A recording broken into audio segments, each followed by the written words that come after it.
Le référendum en Crimée, qui a eu lieu d'ailleurs exactement le 16 mars 2014, il y a 8 ans, au cours duquel les habitants de Crimée et de Sébastopol ont fait leur choix libre.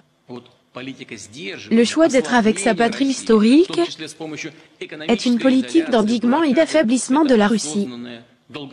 Les dirigeants occidentaux eux-mêmes ne cachent pas que les sanctions ne sont pas dirigées contre des individus ou des entreprises, mais qu'elles visent à frapper l'ensemble de notre économie intérieure, notre sphère sociale et humanitaire, chaque famille, chaque citoyen et, en fait, de telles mesures visant à détruire la vie de millions de personnes ont toutes les caractéristiques d'une guerre économique et politique agressive.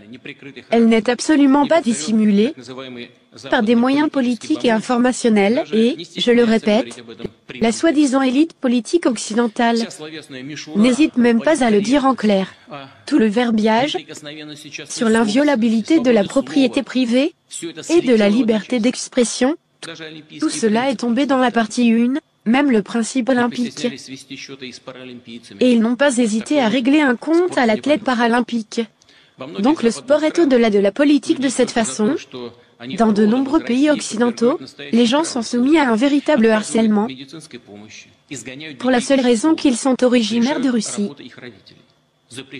Aujourd'hui, ils refusent des soins médicaux, expulsent leurs enfants des écoles, expulsent leurs parents de leur travail, interdisent la musique, la culture et la littérature russe, et essaient de renverser la Russie. De nombreux pays européens, qui se sont joints à l'agression d'Hitler contre notre pays, pendant la Grande Guerre patriotique, ont lancé une attaque massive contre la Russie et un cyberespace sans précédent a été déclenchée. Une campagne d'information impliquant les réseaux sociaux mondiaux et tous les médias occidentaux, dont l'objectivité et l'indépendance se sont révélés être un simple mythe. L'accès à l'information est restreint. Les gens sont inondés d'un grand nombre de fausses propagandes fausses, tout simplement fausses, au point qu'un réseau social américain a directement déclaré la possibilité de publication appelant au meurtre de citoyens. Nous comprenons les ressources dont dispose cet empire du mensonge, mais contre la vérité il est encore impuissant. La Russie survivra de la voie de l'empire du mensonge. Nous devons faire connaître notre opposition au monde entier, nous opposer honnêtement et ouvertement, et de plus en plus de personnes nous entendront. Je comprends et partage le désir de dire que, derrière le discours hypocrite d'aujourd'hui et les actions de ce qu'on appelle l'Occident collectif, se cachent des objectifs géopolitiques hostiles.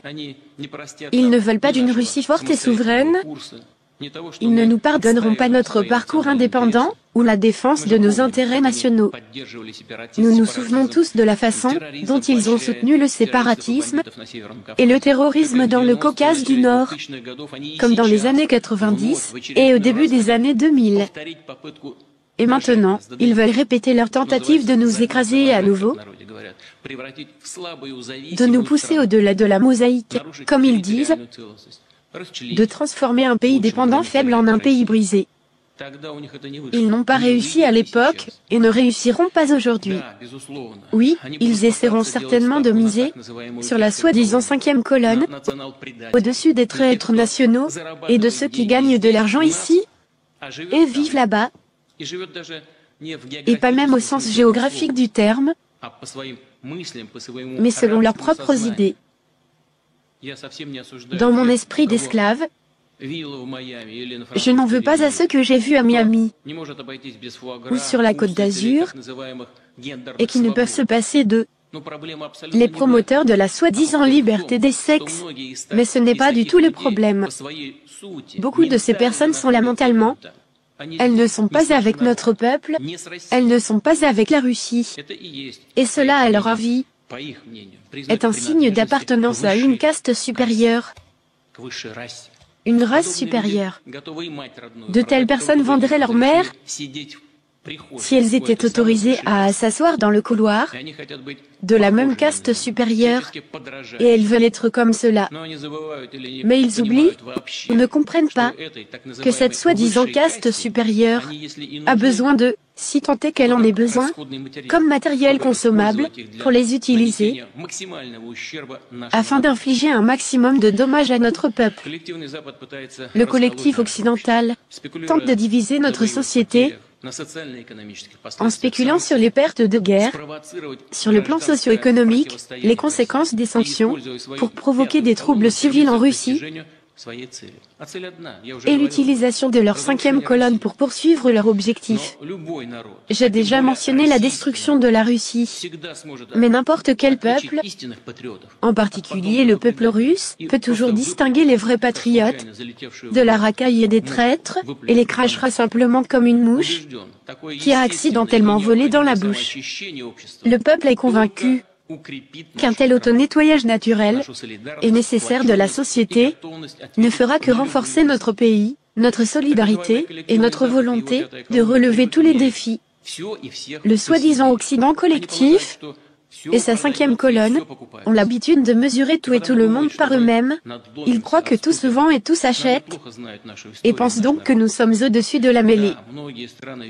Mais ils ne connaissent pas notre histoire, et de nombreux pays dans le monde se sont depuis longtemps résignés à se plier en quatre et à accepter servilement toutes les décisions de leurs souverains et à l'admirer. Comme le font de nombreux pays, malheureusement, et l'Europe, mais la Russie ne sera jamais dans cette condition misérable et dégradée. Le combat que nous menons est un combat pour notre souveraineté, pour l'avenir de notre pays, pour l'avenir de nos enfants. Nous nous battrons pour avoir le droit d'être et de rester un pays exemplaire, et de la force d'âme de nos soldats et de nos officiers, les fidèles défenseurs de la patrie. Chers collègues, il est clair que les événements qui se déroulent tirent un trait sur la domination mondiale. Les pays occidentaux, tant sur le plan politique qu'économique, remettent en outre en question le modèle économique qui a été imposé aux pays en développement au cours des dernières décennies, voire au monde entier. L'obsession des États-Unis pour les sanctions n'est pas partagée par les pays où vit plus de la moitié de la population mondiale. Ces pays représentent la partie de l'économie mondiale qui connaît la croissance la plus rapide et la plus prometteuse, et la Russie est l'un d'entre eux. Oui, ce n'est pas facile pour nous maintenant.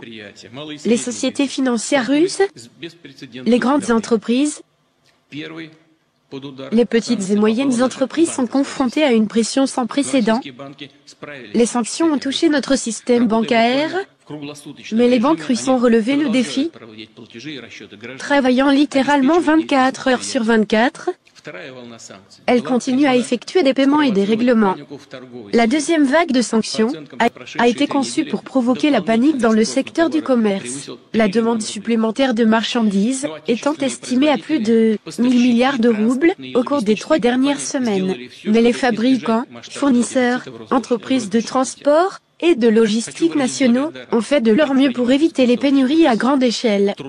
Je voudrais remercier la communauté des affaires en Russie, les employés de la société, les banques et les organisations, qui non seulement apportent une réponse efficace au défi des sanctions, mais jettent également les bases d'un développement durable de notre économie, et en particulier le gouvernement et la Banque de Russie, les chefs des sujets fédéraux, les équipes régionales et municipales dans le contexte actuel difficile.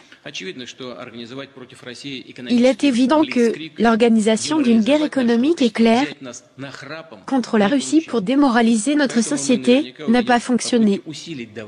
Nous verrons donc certainement des tentatives pour accroître la pression sur notre pays, mais nous surmonterons ces difficultés et l'économie russe s'adaptera définitivement aux nouvelles réalités.